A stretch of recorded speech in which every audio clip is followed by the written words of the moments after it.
Mesdames, Messieurs, bonjour et bienvenue à la revue des Grandes Unes. C'est la deuxième édition de la semaine. Première halte en kiosque. On voit ce que nous propose après ce matin. Et on commence avec le messager qui s'intéresse à l'eau potable, précisément au déficit que connaît la ville de Yaoundé. Le journal dit que le gouvernement sort les muscles et souligne que face à la baisse drastique de la production de l'eau au niveau de la station d'Akomniada Vembalmayo, Kamwata sommet de résoudre le problème dans de brefs délais, nous dit le messager de ce matin et évocation donc dans les colonnes de ce journal. Pour le journal Sans détour, le miné corrige les errements de Kamwata. L'hebdomadaire fait également allusion à l'approvisionnement de Yaoundé en eau potable. Quels sont ces errements en question qu'il faut corriger? Il s'agit, nous dit sans détour, de relever sans délai à 130 000 mètres cubes la production de la station d'Akomniada contre 80 000 actuellement. Revoir ce week-end de fond en comble les circuits de passation des marchés de traitement de l'eau. Telles sont les directives urgentes que Gaston Elundou Essomba a données à la Kamwata pour normaliser la situation de l'approvisionnement en eau potable de la ville de Yaoundé et ses environs au terme de sa visite de travail le lundi 5 septembre sur le site de la station près de Balmayo. Tout sur cette visite-là à lire dans les colonnes de Sans détour. Pour le journal Émergence sur le même sujet, eau potable, pourquoi Yaoundé est au régime quasi sec? Les robinets de la cité capitale ont du mal à délivrer le précieux liquide depuis quelque temps, ce que Gaston Lundou Essomba, le ministre de l'eau et de l'énergie, a constaté lors de sa descente hier à Akomniada. Les solutions prônées, tout ça c'est à lire dans les colonnes de Émergence. Et pour l'indépendant de ce matin, crise d'eau potable à Yaoundé, les mesures d'urgence, titre le bi-hebdomadaire d'enquête, d'analyse et de sondage. Le journal dit qu'en visite hier à la station d'Akomniada, principal bassin de production d'eau pour la cité capitale, le ministre de l'eau et de l'énergie, Gaston Elundou Essomba, a prescrit à l'équipe technique de la Kamwata des diligences devant garantir une meilleure décantation et une eau potable aux populations. On parle de rentrée scolaire à présent avec le quotidien Le Jour qui parle de la crise anglophone. Les écoles toujours sous la menace, titre dans le quotidien bleu.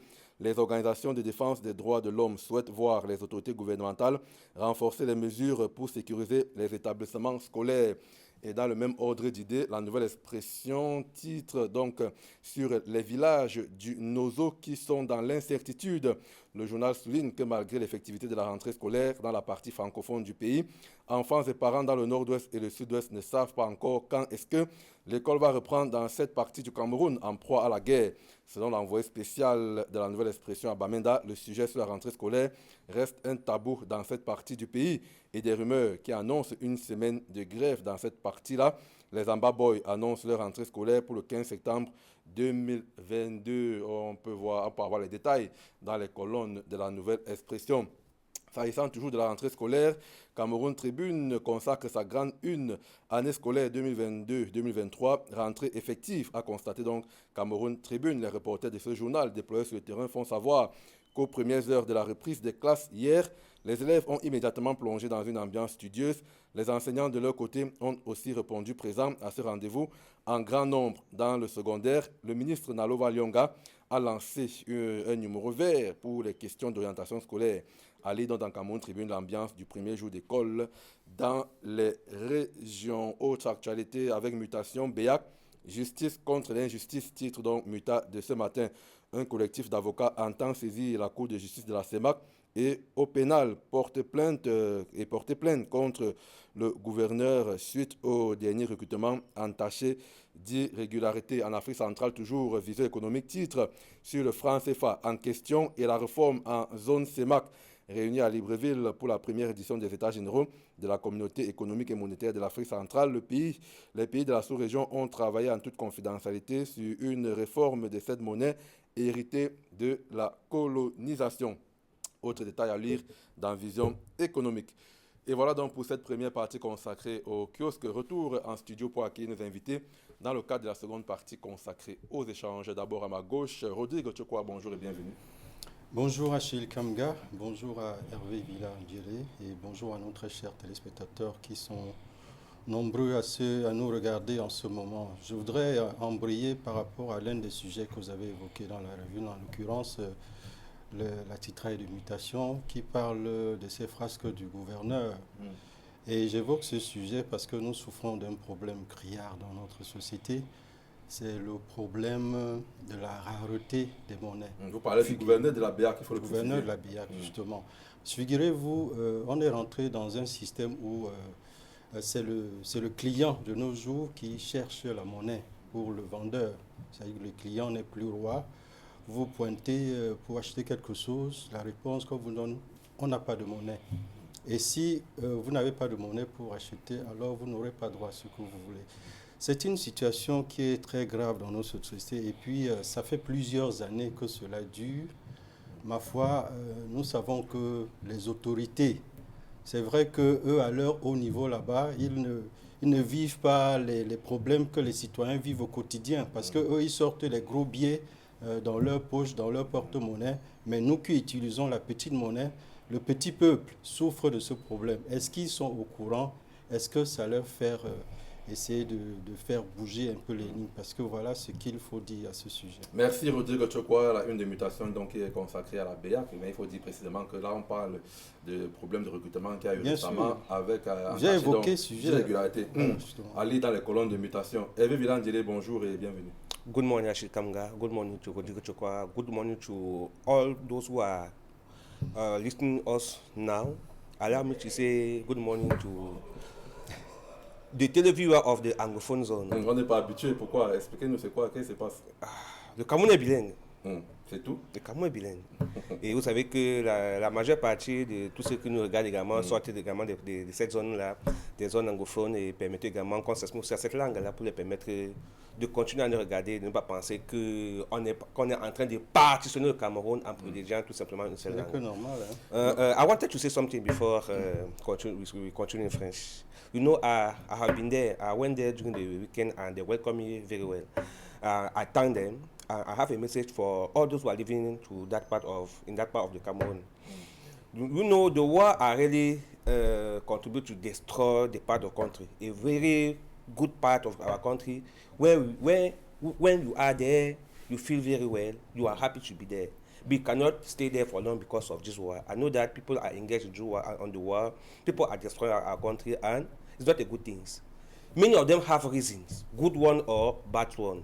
But my hope, I'm pleased them maybe to stop the war with the zone, because we are destroying our country. If you love Cameroon, if you love yourself, if you love your family, we are now living as snakes who always bite their tails.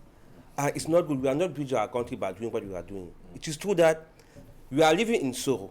I please you, brother and sister, if you can listen to me today, please drop guns. I also please the government who are involved in this war to really make an effort to bring peace, because without peace you cannot live in this country. Without peace you cannot live together. Brother, I hope that my message you will listen to it and put it in practice. Thank you. Nous attendons aux ambazoniens d'apporter la paix. Est-ce que c'est leur rôle d'apporter Monsieur, la paix, ce n'est pas une affaire du gouvernement, tout simplement. Je pense que si on dépose des armes chacun des deux côtés, ça va arriver. C'est pourquoi je disais, ils ont des raisons, bien ou mauvaises, mais sauf que la situation n'est pas appréciée. Le problème, c'est que c'est la solution qu'apporte le gouvernement. Si dans cette crise, dans le nozo, c'est la C'est pourquoi j'ai dit donc aux deux parties, au gouvernement de ramener la paix, aux ambazoniens également aussi, ils ont leur part d'apport dans cette crise. Permettez qu'on aille dans l'ordre. Votre appel, élan de cœur a été compris par vos amis de ce côté-là. Alors, vous revenez de Bamenda, on parle justement de rentrée scolaire, et c'est votre article qui fait la grande une de mutation, les villages la nouvelle expression, vous voulez dire? La nouvelle expression, les villages du Nozo qui sont dans l'incertitude. Qu'est-ce que vous avez vu et entendu à Bamenda? Bamenda, pour l'instant, peut être dans la rentrée scolaire, parce que, comme je me rappelez, que j'ai bien précisé, les villages autour. Quand vous êtes par exemple en Tchomba, quand vous êtes à Bassongwa, des villages, vous êtes à Bali, par exemple, vous vous rendez compte que quand vous échangez avec des parents, vous vous rendez effectivement compte que le mot rentrée scolaire fait un tic. Dans le portail que vous avez lu certainement la nouvelle expression, vous vous avez rendu compte effectivement qu'il y a une forme d'incertitude. Et vous savez que ces gens dans les points reculés ne sont pas en totale sécurité. Ils sont entre deux feux, il faut le rappeler. Le feu des sécessionnistes et le feu des militaires, des armées. Donc ça fait qu'ils ne savent plus à quel sein se vouer. Aujourd'hui, par exemple, hier, par exemple, c'était lundi, jour de rentrée scolaire sur le plan national. Mais pendant qu'on observe la rentrée scolaire dans la zone francophone, dans la zone anglophone, c'est le ghost town, c'est connu de tous, que le lundi, c'est le férié. Ce n'est pas adopté officiellement, mais de manière factuelle, c'est adopté. Vous comprenez donc déjà que la rentrée n'est pas effective dans les deux parties au même moment. Ça, et dans les centres-villes, forcément aujourd'hui, mardi, vous allez vous rendre compte que dans les lycées de Bamenda et autres, les villes, les capitales des chefs de département, par exemple, où il y a un peu de sécurité, où l'armée a quand même déployé un certain nombre d'éléments, la rentrée pourra être effective déjà aujourd'hui. Peut-être dans les différents lycées de Bamenda, oui, effectivement, d'après les cours de foot que nous avons ce matin, les inscriptions ont commencé depuis déjà il y a un mois. Donc les premiers cours doivent commencer ce matin. Mais par contre, si l'ambiance qu'il y a à Bamenda est une ambiance de rentrée scolaire, vous vous rendez compte que par exemple à Tchomba, comme ou bien à Bali, ce n'est pas forcément la même ambiance. Et vous savez que là-bas, à cause des coups de feu qui arrivent de manière intermittente, il faut tout simplement qu'on décrète encore la rentrée. Eux-mêmes ne savent pas, parfois 2 semaines après. Et je vais vous raconter l'histoire. Quand je venais de Bamenda, pour rentrer, quand j'étais dans un bus de Sorboy, sans publicité, on était plus de 100 dans un bus de 70 places. Pourquoi? Parce qu'il fallait que les gens quittent de là, les gens quittaient de manière massive les villes et les villages. À cause n'est-ce pas, de cette rumeur de Ghost Town, qui doit planer peut-être sur une semaine. Vous comprenez donc que la situation n'est pas reluisante. Il peut y avoir déjà ce semblant de paix qui est visible, qui est factuel, qu'on peut apprécier, qu'on peut encourager, mais ce n'est pas encore ça. C'est d'où mon cri de cœur de ce matin, parce qu'en réalité, c'est choquant, c'est écœurant. C'est vrai que la situation n'est plaisante pour personne. Ça n'arrange personne, au contraire. Dans l'allégorie que j'ai utilisée, il dit que on est là dans une situation d'un serpent qui se mord lui-même sa propre queue. On pense résoudre un problème, on ne résout rien. Absolument rien. On est en train de détruire, que ce soit ceux qui pensent qu'ils sont dans le droit, ou ceux qu'on croit qu'ils sont dans l'erreur, dans tous les cas, on est partis tous perdants. Gouvernement comme ceux qui se sont engagés dans la rébellion. On est tous perdants. Rodrigue, tu crois que c'est une rentrée donc à double vitesse avec les clichés évoqués par Hervé Villa-Ndiélé. Les rentrées se suivent et se ressemblent dans les régions anglophones du Cameroun. Il faut dire que le problème dans le NOZO, avec à chaque année la rentrée scolaire qui se pose sur la table, encore nous sommes en 2022 et nous parlons encore des problèmes de rentrée scolaire. Et pour évoquer la crise anglophone en elle-même, cette crise a commencé depuis fin 2016, nous sommes en 2022. Le problème, ma foi, pourquoi cette crise ne termine pas, c'est la solution, ma foi, on ne peut pas encourager ce que les ambassadeurs font. Sur le principe, on ne peut pas du tout encourager les gens à prendre les armes et à terroriser les populations. Mais il se trouve qu'en face, c'est la solution qui a été apportée en face. Ma foi, je pense que la crise anglophone, si le gouvernement a estimé que c'est la force qui va faire taire ces gens qui sont en brousse, ma foi, je ne sais, je me pose la question de savoir est-ce que c'est la bonne solution. C'est comme dans un corps, vous voulez soigner une maladie. Si pour soigner une maladie cancéreuse, vous voulez traiter le mal au-dessus, au lieu d'aller à la source du mal pour traiter le problème. Je pense que les revendications de nos frères des partis anglophones, ce sont des revendications qui sont claires, qui ont leur source dans l'histoire sociologique, historique de notre pays. Si le gouvernement pouvait prêter une oreille et traiter ce problème de façon concrète, au lieu de faire dans le déni, comme il a toujours fait depuis le début de ces crises, on n'en serait pas là. Je pense que si le gouvernement veut toujours utiliser la voie de la force, ma foi, il ne résoudra pas le problème. On peut même utiliser... Pour vous relancer, votre journal a dit ce matin que Paul Biassor, le Terminator, parlant des forces spéciales qui seront déployées dans les régions du Nord. En effet, parlant de force, il se trouve que justement, la présidente de la République a instruit que l'armée puisse utiliser des armes de précision. C'est-à-dire que pour faire des frappes, il faudrait désormais faire des frappes chirurgicales, pour dire que l'option de la force est maintenue.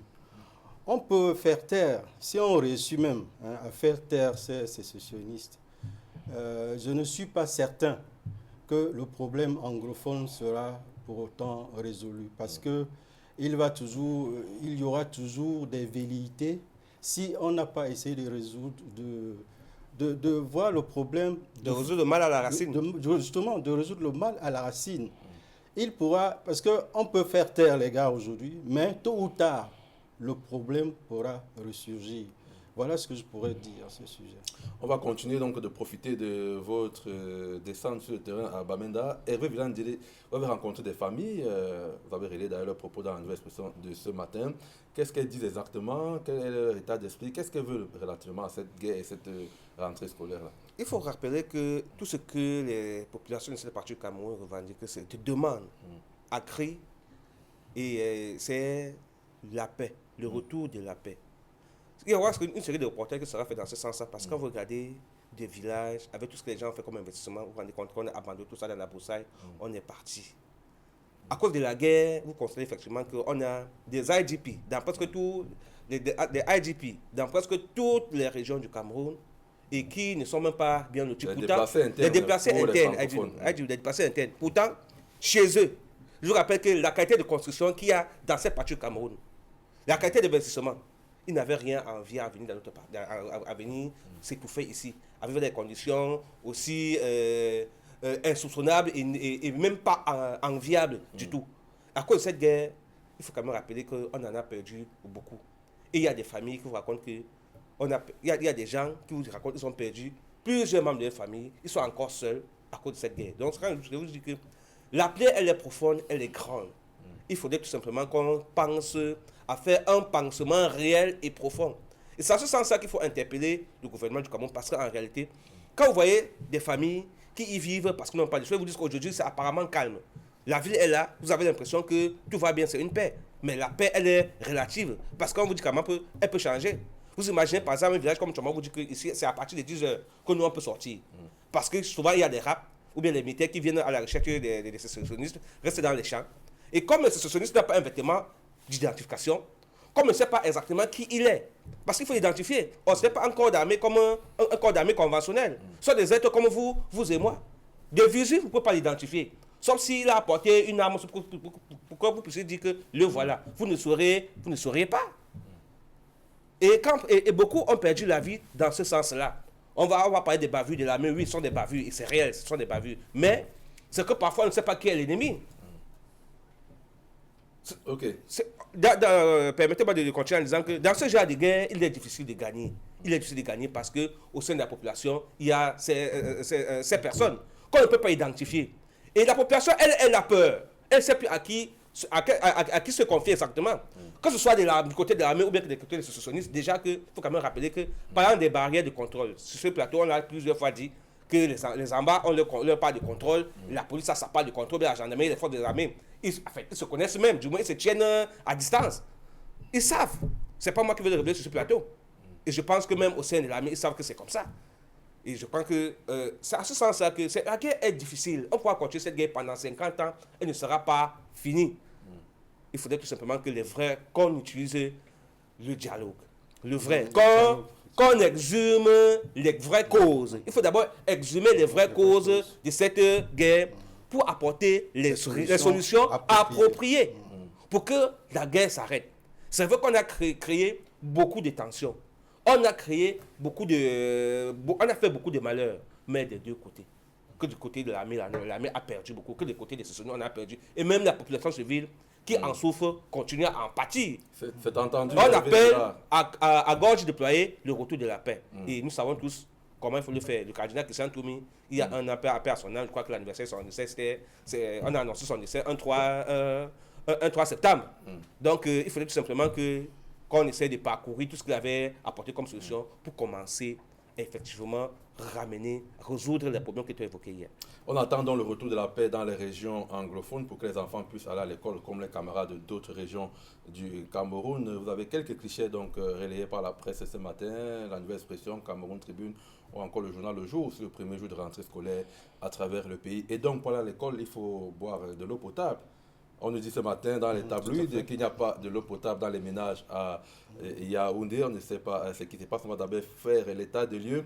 Votre journal en parle ce matin. Le ministre est descendu dans la station d'Akomniada hier pour véritablement frapper du poing sur la table et mettre en branle les équipes de Kamwata pour qu'on puisse produire assez d'eau pour éviter les ménages de Yaoundé et ses environs. Rodrigue Tchokoa.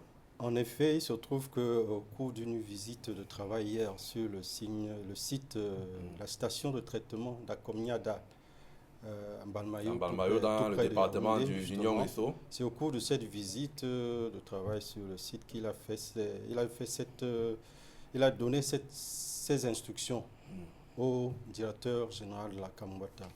Alors Gaston Elundou et Somba somment la Kamwata de relever sans délai à 130 000 mètres cubes de production d'eau dans la station d'Akomniada contre les 80 000 mètres cubes d'eau qui sont produits actuellement et qui sont insuffisants pour ravitailler les ménages. Effectivement. Il demande également de revoir de fond en comble le circuit de passation des marchés des traitements de l'eau. Et les directives sont ainsi données pour normaliser la situation d'approvisionnement d'eau potable dans la ville de Yaoundé et ses environs. C'était donc à cette visite. Et maintenant, pour évoquer le problème en lui-même, ce n'est pas la première fois que l'on évoque dans les plateaux de télévision, dans les radios, le problème d'eau potable, la rareté d'eau potable à Yaoundé. Alors, ma foi, cela fait plusieurs années que ce problème dure. Plusieurs années que ce problème dure. Et alors, on se pose la question, qu'est-ce qui n'a pas été fait? Il y a plusieurs ministres qui se sont succédés, plusieurs directeurs généraux. En l'occurrence, même, il y a l'un d'eux, Basile Tangalukuna, qui a fait la prison. Justement, il a été directeur général de la Kamwata. La question que l'on se pose, qu'est-ce qui se fait que pendant plusieurs années, qu'un même problème se pose? Est-ce que nous avons là, ma foi, on va nous dire à chaque fois, quand on va dire que nous avons affaire à un gouvernement incompétent, on va nous taxer que ce sont des gens qui critiquent, qui sont aigris, tout ça, mais c'est la réalité que nous tous, nous voyons sur le terrain. Comment se fait-il que plusieurs années durant, le problème d'eau dans la capitale politique, le siège des institutions perdure?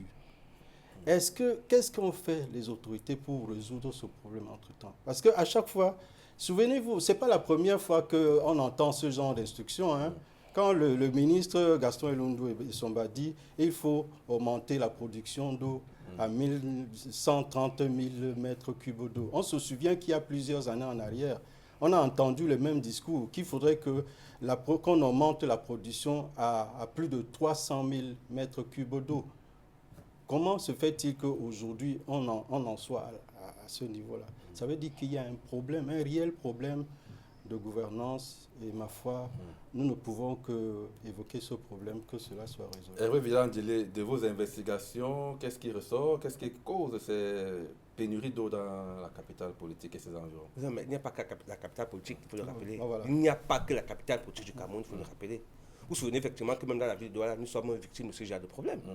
Je vous rappelle que quand on créait la station de Yato, on avait dit que le problème d'eau était terminé. Mais curieusement, on se rend compte que le problème est répétitif. Ça veut dire que, comme on dit, on n'a pas soigné le mal à la racine. Et l'un des problèmes que nous avons au Cameroun, dans tous les secteurs, c'est que nous gérons mal. Et vous savez, le Cameroun est l'un des pays où, l'un des rares pays où on ne connaît pas le nombre d'habitants, au chiffre net. Où on a fait les statistiques, on a fait les décomptes camerounais, on ne nous a jamais donné les chiffres de... Soit vous posez la question de savoir combien sommes-nous en 2022. On va vous ressortir les résultats des statistiques des recensements faits en 2015. En 2015, on a fait le recensement, on dit qu'on était environ 22 millions, 23 millions d'habitants. Aujourd'hui, on peut arranger ça, on est 25 millions d'habitants. Est-ce que vous pouvez être un parent, vous gérez une maison sans savoir exactement combien de personnes vous avez, combien de bouches vous avez à nourrir? Ce n'est pas possible, Achille, ce n'est pas possible. Commençons par le B à bas. Pour savoir un nombre de Camerounais à gérer, pour savoir comment gérer, il faut d'abord connaître combien nous sommes. Donc, on a résolu le problème statistique. On peut donc faire des prévisions. Parce que vous pouvez vous imaginer que les installations de Kamwata, depuis des années, sont des vieilles installations de la SNEC. On a fait des prolongements, les prolongements qu'on a fait. On a tenu en compte quoi? Qu'est-ce qu'on a pris comme élément de base? Or, les investissements se font en fonction le taux le taux de croissance de la population. C'est en fonction de cela que l'on fait. Mais si on ne tient pas ça comme élément de base, on aura les mêmes problèmes tous les jours. On appelle ça le rationnement. C'est la même chose avec l'électricité, l'énergie électrique. Nous ne savons pas combien nous sommes. Mais pourtant, l'énergie électrique qui est produite, tous les Camerounais doivent en consommer. Et on est surpris que chaque fois, on a des lestages. C'est la même chose pour l'eau. Il faut qu'on arrête de gérer ce Cameroun comme si c'était une épicerie. Non. Restons tout simplement des pères de famille responsables. Mais le ministre de l'eau et de l'énergie croit avoir la solution parce qu'il y a Sans Détour, par exemple, qui dit ce matin que le ministre corrige les éléments de Kamwata. On a quand même un certain nombre de mesures qu'il faut prendre. Ça, c'est du discours politique. Notamment qu'il y ait suffisamment de produits pour traiter de l'eau. C'est du discours politique. Tant que, il faut commencer à la base, je me répète, tant que vous ne savez pas combien vous êtes, vous ne pouvez pas faire des prévisions. Imaginez que vous êtes 100 dans une maison et que vous achetez un sac de riz. Vous pensez que ça va suffire pour nourrir la maison pendant une semaine? Ce n'est pas possible. On sera en carence. Et c'est en fonction de ça qu'on peut faire des prévisions. On dit, OK, si aujourd'hui nous sommes à 25 millions et que dans les villes, les agglomérations, comme Douala, on en a 5 ou 6 millions, avec l'extension de la ville, qu'est-ce qui est prévu même sur le plan d'urbanisation pour les canalisations d'eau? Vous imaginez qu'à Lopom, vous n'avez pas les canalisations de Kamwata. Vous imaginez qu'on était à Cité Belge, on vous dit que l'eau n'arrive pas là-bas. Les dernières installations de Kamwata, par exemple, se sont arrêtées à Brazzaville. Et même les tuyaux sont rouillés depuis longtemps. La qualité d'eau qui soit même, elle est d'une qualité douteuse. Vous pensez qu'effectivement, on gère ce Cameroun? Est-ce qu'on gère un pays comme ça? On ne gère pas un pays comme ça. En termes de critique, on ne gère pas un pays comme ça. On commence par le B à bas. Je suis sûr que si on veut vraiment normaliser ce problème, on va se balader avec des citernes d'eau, comme le font souvent les sapeurs-pompiers, pour approvisionner certains ménages. Mais ça ne va pas résoudre le problème. Il faut qu'on s'arrête un temps soit peu. Qu'on fasse une introspection, une évaluation générale. Et ça commence par un recensement réel. On aura recensé dans les villes, dans les agglomérations. On va voir ce qu'on a comme proportion en termes de production d'eau. Et à ce moment, on se rendra compte certainement que la quantité d'eau qu'on produit est insuffisante pour satisfaire toute une ville. Et c'est à ce moment qu'on va augmenter la capacité de production. Et à ce moment, on aura résolu le problème. Si on passe le temps à tergiverser, à faire comme on fait là, on ne va rien faire. Rodrigue, pour sortir, est-ce que la descente du ministre hier relève simplement du saupoudrage, comme certains disent? Bien sûr, ils font de la politique, parce que il est ministre de l'énergie et de l'eau. Quand ils donnent des instructions au directeur de la Kamwata, ma foi, je vais dire que c'est entre eux, ils se comprennent. Parfois, il dit et puis après, rien n'est suivi par la suite. Et encore que ce n'est pas la première fois que nous entendons ce genre d'instructions, qu'il faut augmenter la capacité de production. On a dit ça depuis plusieurs années. À combien? Pour satisfaire qui? Quelle quantité de personnes? Ma foi, ce que nous disons ici pour l'eau potable est également vrai pour l'énergie électrique. Hervé Villard le dit si bien. Il y a des principes de base dans la gestion économique. C'est déjà, quand on ne connaît pas les besoins, quand il n'arrive pas à identifier les besoins du pays, les besoins réels du pays, ça devrait partir déjà par le nombre de la population. Mais on a constaté depuis un certain temps que le gouvernement... Les chiffres sont politiques. Oui, esquive ce domaine-là. Combien sommes-nous? On parle de 25 000, mais ma foi, ça 25 millions, cela fait plusieurs années qu'on parle de 25 millions. Alors, je pense que si l'on veut résoudre les problèmes de ce pays, on devrait déjà commencer par recenser les problèmes, savoir qui nous sommes exacts. Combien sommes-nous? Combien sommes-nous? Et quels sont les besoins des populations, quels sont les besoins infrastructurels, même pour les entreprises. Parce qu'il faut savoir que ces énergies, les industries en consomment énormément. Donc ce que nous disons pour l'eau ici est également valable pour d'autres domaines dans la gouvernance de notre pays. C'est entendu, Rodrigue Tchokoa. Merci à vous. C'est déjà terminé. On nous fait les grands gestes de l'autre côté. Merci d'être venu éclairer le public. La suite, c'est en kiosque avec les journaux qui ont paru donc ce mardi. Merci à vous à la maison d'avoir suivi. Merci à nos équipes techniques autour des Mos Fongo. Restez sur Equinox Télévision juste après, c'est 10-12, les Zéniths.